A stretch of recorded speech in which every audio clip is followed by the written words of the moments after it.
How to use DB-GPT's Chat Knowledge Base.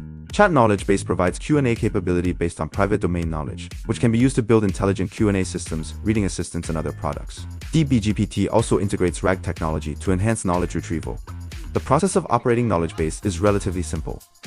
First, you need to create a knowledge space. Open the Construct app and select Knowledge at the top. Then, select Knowledge Space. Click Create button. Fill in the required information to complete the creation of a new knowledge space.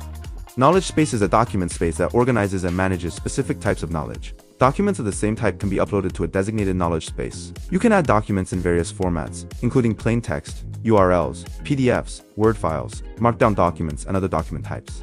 Select one or more relevant documents, and then click Next. Select Document Splitting, where you can split the document by block size, separator, paragraph, or Markdown title. By default, documents are split by block size. Click Process, which takes a few minutes to complete. Click Knowledge Space, and observe the document slicing plus vectorization status in the bottom left corner. Once the status reaches finished, you can start the knowledge base dialog. Now click the chat button to start a dialog with the knowledge base.